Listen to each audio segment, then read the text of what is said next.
39 minutos, hora da gente cumprimentar. Estou recebendo aqui, eu sempre recebo o Dr. Nelson Maimone para os telefones no ar. Ele já me recebeu no seu programa, na RTV, fazendo entrevistas sobre a minha vida. Hoje você não veio aqui para telefone no ar, viu, doutor? Boa tarde. Boa tarde. A gente hoje escolheu um tema junto com a Michele aqui, que é a filha do Dr. Nelson, que a gente sempre fala. A Aline é médica que atende lá junto com o Dr. Nelson. A Michele Maimone é a psicóloga que também no mesmo prédio está lá, né? Boa tarde, lindinha. Boa tarde. Bem-vinda ao programa, viu, Michele? Obrigada. A gente escolheu um tema hoje, eu acho que é muito apropriado, inclusive a presença do Dr. Nelson, para poder estar dando a sua colaboração no sentido de como é que pode dar certo um relacionamento entre pais e filhos. E a Michele, ela estava me colocando coisas assim que eu acho super importante. Realmente, quando se encontram as gerações que são muito diferentes, há choques, né, Michele? Com certeza. E conviver com isso é o grande segredo. Com certeza. Primeiro eu quero dizer para você que é um prazer estar aqui, vim pagar uma promessa, porque eu estou dizendo para a Cris, faz tempo que venho, né, Cris? Pois é, acho que faz alguns anos já que ela fala. Fico enrolando e não venho. Então é um prazer estar aqui. Gosto muito de você, da sua família. Tá? E a gente está muito feliz. Ela só está cumprindo essa promessa, gente, porque esses dias eu fui no Dr. Nelson, ele me atendeu no horário da noite, mas eu fui no atacado. Foi eu, Johan, Raíza, Rebeca. Todo mundo. Família inteira lá na clínica. Fazer exame de vista, como diz o outro. Então, aquele pessoal do sítio de antigamente, que vinha para a cidade com todo mundo, faz tudo, foi o que a gente foi lá. E a Michele ficou, né, sensibilizada e falou, agora eu vou. Fiz uma promessa e vim. E veio. Me fala um pouquinho desse tema, relacionamento pais e filhos. É possível ter um relacionamento saudável? Falando nisso que você perguntou, a questão de choque de gerações, é por isso que eu e o pai estamos aqui, né? Existe choque entre vocês? Nós temos nossas divergências e apesar de toda divergência, né, nós somos uma prova que dá pra gente ter uma grande amizade, a gente trabalha junto, somos Pensar parceiros. igual não dá, nem com a mesma idade, imagina com idades diferentes. Não. De modo nenhum, mas isso não quer dizer que não pode ter afeto, respeito e uma relação muito saudável, né? E acho que essa questão é o desafio, é a gente aprender a se relacionar com os filhos, né? Com os filhos adultos especialmente, que vão ter uma outra visão de mundo, seu paradigma. Seus sonhos, né? Seus sonhos, às vezes muda até de religião, e poder respeitar essas diferenças. Porque é óbvio que um pai, quando tem um filho, tem uma expectativa de projeção, de realização em cima dos filhos. E a gente pode até ser bem-sucedido e realizado, mas não significa que a gente vai dar conta, né, de conseguir realizar tudo que os pais imaginavam que a gente seria, o que gostariam que a gente fosse. Eu imagino que o Dr. Nelson, como médico, oftalmologista, gostaria que também mais uma filha fosse médica. No caso, a Michele, você sonhou isso para ela? Acho que as três, né? As três, né? Uma é arquiteta, uma é médica e psicóloga Michele que está aqui com a gente. Você sonhou, projetou a carreira de medicina para a Michele? Lembra bem? Com certeza, mas é aquela história, tem um problema da personalidade de cada um, né? Você tem que respeitá-la. É o que acontece com a Michele. Michele, ela não teria condições de fazer medicina, né? Porque ela não teria, por exemplo, há certos dados dentro da medicina que chocam um pouco. Você examinar cadáveres, no caso da anatomia, que você é obrigada a estudar, a Michele acho que não se sentiria bem, né? Através Você imagina, né? Eu vegetariana, não consigo passar nem perto de açougue. Quanto mais Muito mexer com cadáver.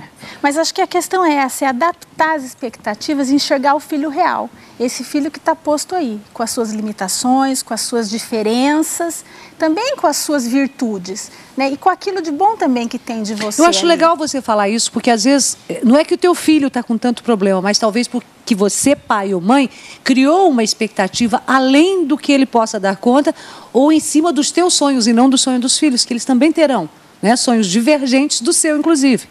É o que eu brinco, por exemplo, se eu tivesse filho que não tenho, né? Mas se eu tivesse, eu ia sonhar que meus filhos se tornassem vegetarianos como eu. Óbvio que eu seria muito frustrada se meus filhos não se tornassem vegetarianos, né? E eles poderiam não ser. E com certeza. Então isso não significa que é certo ou errado ser vegetariano, né? Mas que para mim, para minha visão de mundo, eu ia ter essa expectativa, então eu teria que me adaptar. Então acho que tem que ter essa questão de poder se adaptar, olhar para o indivíduo, né? E outra coisa que a gente estava conversando... Quem cede nessa história de conflitos de gerações? Os pais que pertencem a uma geração bem lá atrás ou os filhos? Como é que lida-se com isso, na questão do ceder ou chegar a um ponto em comum? Acho que é uma dança, né? Uma adaptação. Acho que as duas gerações têm que aprender a se adaptar e a ceder, né? Os pais vêm com a sua história de vida, os filhos também com a sua expectativa, né? Acho que as duas. E é o que eu estava conversando até com os pais esses tempos na clínica, né?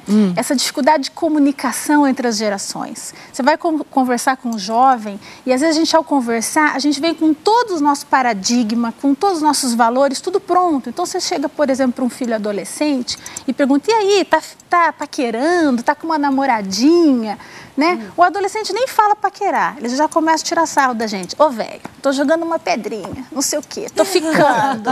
Você fala, que terminologia é essa? Né? Aí fiquei com 2, fiquei com 3. A gente já começa a não aceitar, não é? Peraí, mas que relação mais abstrata é essa? Já começa ali a encrenca, o termo usado. E a gente tem uma tendência de vir com os nossos valores, com a nossa história de vida. Mas isso não é natural, Michele? É natural, mas a gente tem que se adaptar. Eu com 15 anos brincava de boneca, hoje com 15 anos as meninas já estão na balada, estão dançando. Estão fazendo namorando, fazendo neném. Então, brincando com boneca de verdade, né, doutor Nelson? A gente tem que se adaptar, a realidade é outra. Teu pai foi um pai que se adaptou, você viu isso no teu pai? Como é que foi a criação? Você fala e depois eu quero que o doutor também fale comigo. Eu acho que meu pai teve essa flexibilidade de adaptar os filhos adultos. É? Né? Você percebeu que eles cresceram muito rápido, Nelson? Porque a gente leva um tempo para cair a ficha. Com certeza. É uma dificuldade, mas você acaba se adaptando, né? Quer dizer, de qualquer maneira, elas foram criadas dentro de um molde semelhante àquele que eu fui criado. É claro que aí houve uma evolução, né? E a gente tem que respeitar, né? Você acompanhou essa evolução ou simplesmente respeitou? Eu respeitei. Que muita... Ficou com os teus valores, mas assim, respeitando as escolhas deles. Sim. Se bem que elas não transgrediram os valores básicos, né, da educação. Mantiveram a educação básica que nós demos, né? Então, eu acho que nesse sentido, não. Né? Mas é claro que existem certos conflitos, né? Você pensa de uma forma, ela pensa de outra forma, mas você tem que respeitar. Cada um tem que respeitar, né, o seu pensamento. Não quer dizer que seja nada grave. Eu me lembro quando eu me tornei vegetariana, né? O pai ficou horrorizado. Você vai morrer sem vitamina B12, né? Era um drama. Eu era ambientalista. Então, às vezes, a transgressão não quer dizer que é nada proibido, que é uso de substância psicoativa, isso para ele, você se tornar vegetariana foi uma transgressão para ele, né? Na época foi, né? Hoje até parece uma coisa tão boba, né? Mas na época, sim, deixar de fazer medicina. Então, mas eu acho que a mensagem para os pais, que se eu puder passar, né, acho que meu pai aqui, é que a gente pode superar essas diferenças. E como que os pais podem fazer? Escutar seus filhos. A hora que você for conversar, pergunte, mas escute. Não venha com todas as respostas prontas, porque a gente tem aquele arsenal de resposta. Já sei tudo da vida. Viveu, no meu tempo era assim. Tem uma raiva dessa história. Assim. Então... É tão arcaico isso, essa frase. E aí o adolescente não se sente escutado, não se sente acolhido.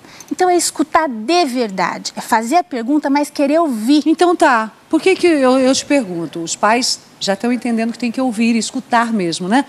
Por que os filhos, na maioria das vezes, não escutam conselhos de pais?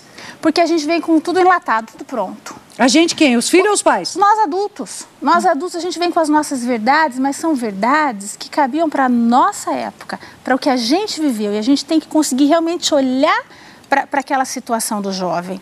Eu, quando terminei meu 2º grau nos Estados Unidos, eu mandava carta, demorava 15 dias para chegar. Eu estava ilhada lá, em 1988. Hoje, com toda essa questão de internet, é zap para cá, é Facebook, não existe mais distância, a comunicação hoje é virtual. Então, até o conselho que a gente vai dar tem que estar adaptado à realidade, né? E a gente já vem com as verdades prontas. Ah, não entendi nada. Dá um exemplo aí que eu preciso entender melhor essa história de verdade pronta. Eu não adianta dar por exemplo, um conselho sobre sexualidade que valia para mim há 25 anos atrás. Hoje, para o jovem na atualidade, é uma outra realidade. Não adianta eu pegar a minha experiência de vida e querer formatar, por exemplo, todos os adolescentes que eu atendo. Muito legal, né? Agora porque entendi. É uma outra história, é uma outra realidade, é diferente, a relação com a sexualidade é outra. Pai e mãe tem que se adaptar muito, então, né, gente? Porque pelo que eu estou entendendo aqui do bate-papo com a Michele, essa adaptação quem tem que fazer mais ainda são os pais. Não é abrir mão de valores morais, do que você pensa em relação à vida. Do que é certo ou errado. Não é você sair do seu lugar de autoridade. Eu converso com meu pai hoje em dia de igual para igual, converso sobre sexualidade, sobre minha vida, meus problemas, meus sofrimentos, meus paqueras, né? E eu sei que é verdade isso, viu? É verdade mesmo. A gente fala besteira, fala palavrão, tomamos cerveja no Mercadão todo domingo ali, né, pai? Às 11 horas, quem quiser nos encontrar, é de a gente domingo tá no ali. Tá. É. Mas a gente tem nossas diferenças, né? Mas meu pai aprendeu hoje a me respeitar enquanto adulta e eu também a vê-lo como adulto. E quando o filho aquele não pai admira o pai? idealizado. E quando o filho não admira o pai, não tem esse respeito que eu vejo que você tem pelo teu pai, doutor Nelson? Mas aí acho que é uma construção também que depende dos pais, né? Fazerem sua função paterna. Né? Meu pai pode ter os defeitos que ele tem, como eu também tenho, mas ele sempre foi um pai provedor, presente, que sempre fez função de pai e faz até hoje. Né? De pai e de vô também, que é um vô super presente do Henrique e da Isadora. Se você fosse, doutor Nelson, falar para o meu telespectador que está em casa assim, um erro muito comum que os pais cometem com seus filhos e que você tentou não cometer com as suas filhas, as 3, né, no caso. Bom, eu acho que você tem que respeitar, né, a individualidade. O desrespeito seria o que as pessoas mais cometem. É claro que você tem que manter os valores morais, os teus valores normais, morais, que não podem ser transgredidos. Né? Mas você tem que respeitar. Hoje é diferente, a maneira de viver é completamente diferente, como a Michele acabou de dizer. Então você tem que, para conviver, saber ouvir teus filhos, isso é fundamental, saber ouvir, dialogar com eles, ouvir os problemas deles, em todos os setores, entendeu? Né? Não só no setor de sexualidade, de convivência, problemas econômicos, de profissionais, em todas as áreas. Você tem que conviver e ser, inclusive, um ouvinte. Né? E tentar, é claro, se ela aceitar, dar a sua opinião. O papo que nós estamos tendo aqui, Michele, só para eu até me colocar, me posicionar, esse papo de saber ouvir, de respeitar tudo isso, essa questão das diferenças, é a partir de que idade isso? Porque até uma idade eu acho que a gente lida meio diferente com a educação dos filhos. É a partir de que idade que você estaria dando essas dicas? Eu acho que com criança você tem que pôr as suas regras. Criança tem que ter disciplina, tem que ter horário, tem que ter limite. E tem que ter nos pais uma figura de autoridade. Não de autoritarismo, mas então, de autoridade. Na adolescência esse papo? Eu acho que você, quando é criança, você tem que... O pai falou não, você tem que parar. E não ficar lá falando 50 vezes não para a criança e a criança não te obedece. Meu filho fala muito, por que não, mamãe? Por que não, mamãe? Quer saber, quer saber. Eu dou explicação ou não dou? Eu acho que você tem que dar explicação mas na primeira, na segunda, na terceira vez. Depois disso é não e pronto. Né? Porque tem coisa que não está aberto para negociação. Então, na infância, eu acho que você tem que fazer sua função de autoridade. Mas na adolescência, o desafio não é ter autoridade com os filhos. Na adolescência, o desafio é ser amigo e ter uma comunicação boa. Né? Da mesma forma que na infância, eu acho que o desafio é conseguir pôr disciplina, autoridade com respeito, sem agressão física, sem humilhação. Nessa adolescência, então, esse respeito essa adolescência que você fez lá... Eu acho. Agora, o desafio da adolescência é essa comunicação, é essa amizade. Né? Porque se você olhar para o filho sempre como criança também, você não vai escutar a verdade dele, a opinião que ele tem. Né? E que ele é um ser diferente de você. Apesar de ter muita coisa igual, né? Como eu sou muito parecida com a minha mãe em muitas coisas, até um beijo para minha mãe, para todo mundo que está assistindo a gente, os amigos, pacientes, os meus sobrinhos, né? A gente tem muita coisa parecida, sim. Mas a gente também é um ser diferente, que faz nossas escolhas. Somos únicos, né? Somos únicos. Eu acho que o bate-papo aqui girou em torno da gente entender e compreender o outro, sempre com muito respeito. Independente se seu pai pensa diferente de você, ou você diferente muito do seu pai, não é? Eu acho que é uma tecla que deu para a gente captar como essência desse bate-papo aqui.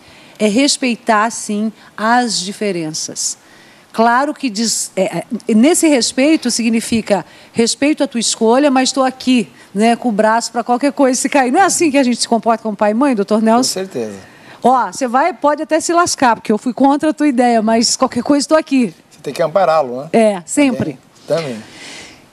Há um tempo atrás, a gente fez um programa, uma homenagem para os pais. E eu queria, o doutor Nelson não teve nessa época, nesse dia que foi essa homenagem, que a Michele até falou.